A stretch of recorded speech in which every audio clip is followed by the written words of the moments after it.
আপনাদের দেখাবো বিকেলের নাস্তায় বন্ধুদের সাথে অথবা চায়ের আড্ডায় এইরকম ফাঁকিবাজি একটা রেসিপি, যেমন ক্রিস্পি খেতে কিন্তু তেমনি অসাধারণ। তো চলেন রেসিপি শুরু করি। হ্যালো, আসসালামু আলাইকুম, লাড্ডু কিচেনের পক্ষ থেকে আপনাদের সবাইকে স্বাগতম।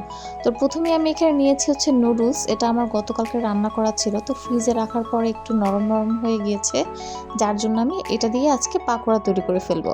তো সাথে নিয়ে নিলাম হচ্ছে গিয়ে পেঁয়াজ কুচি, কাঁচামরিচ কুচি, আর দিয়ে দিলাম হচ্ছে গিয়ে বাইন্ডিংয়ের জন্য হাফ কাপের মতো বেসন।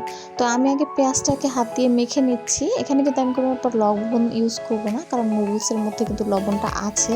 তো তারপরেও যদি আপনাদের মাখার পরে মনে হয় যে একটু লবণ দিবেন, সেক্ষেত্রে একটু অল্প একটু লবণ দিয়ে দিবেন। তো আমি এটাকে ভালো করে বেসনের সাথে একদম সুন্দর করে মেখে নিচ্ছি। এটাকে ভালো করে মেখে নিব, যেন একটু আঠা আঠা হয়। প্রথমে একটু নরম নরম মনে হলেও এটা কিন্তু মাখার পরে শক্ত হয়ে যাবে। এখন চুলাতে তেল গরম করে আমি একটা একটা করে সম্পূর্ণ পাকোড়াগুলো দিয়ে একদম সুন্দরভাবে লাল লাল মচমচে করে ভেজে নেব। আপনারা কিন্তু চাইলে এটা নুডলস সেদ্ধ করেও বানাতে পারেন পাকোড়াটা, তো সেটা আমি আপনাদেরকে দেখিয়ে দিব নেক্সট ভিডিওতে কিভাবে তৈরি করবেন।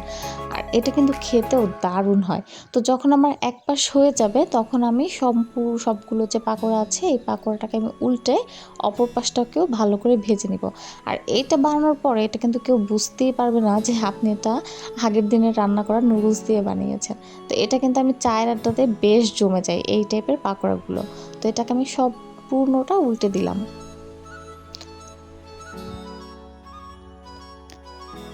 দুই পাশ ভাজা হয়ে গিয়েছে। এখন আমি এটার সাথে খাওয়ার জন্য একটা সস বানিয়ে নিব। তো এটার মধ্যে আমি তেঁতুলের কাপ নিয়ে নিয়েছি, তেঁতুলের মেখে বিচিগুলো ফেলে দিয়েছি আর সেই পানিটা নিয়েছি। সাথে দিয়ে দিলাম হচ্ছে গিয়ে লবণ। এখন আমি দিয়ে দিব হচ্ছে বিট লবণ, আর দিব হচ্ছে 2 চা চামচ চিনি। তো চিনিটা আপনারা আপনাদের স্বাদ মতো দিবেন, কেউ মিষ্টি বেশি খেতে চাইলে সেক্ষেত্রে বেশি দিবেন। আর এই পাকোড়ার সাথে কিন্তু এই টাইপের একটা টক অনেক মজা লাগে, যেটা আমাদের পুরান ঢাকাতে কিন্তু পাওয়া যায়। এখন দিয়ে দিলাম হচ্ছে ঝালের জন্য শুকনো মরিচের গুঁড়া। ঝালটা আপনাদের পছন্দ মতো দিবেন, যে যতটুকু ঝাল খান ওইভাবে দিবেন। তো আমি এটাকে ভালো করে দিয়ে নেড়ে চেড়ে মিশিয়ে নিলেই কিন্তু আমার তেঁতুলের সসটা কিন্তু রেডি। তো এটা কিন্তু এক সাইডে সরিয়ে রেখে এখন আমি আপনাদের পাকোড়াটাকে দেখাচ্ছি। দেখেন কতটা মুচমুচে হয়েছে, শব্দ শুনেই কিন্তু বোঝা যাচ্ছে। আর এটা খেতেও কিন্তু দারুণ। যখন এটা আমি সসের সাথে যখন খাচ্ছিলাম, তখন কিন্তু খেতে অসাধারণ লেগেছিল।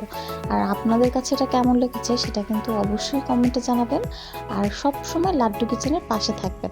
এখন দেখাচ্ছে এটা কিন্তু খুব মজা হয়। এটা আপনি চাইলে সসের সাথেও সার্ভ করতে পারেন, কিন্তু এটা টকের সাথেই বেশি ভালো লাগে, তাই আমি তেঁতুলের টক করে নিয়েছি।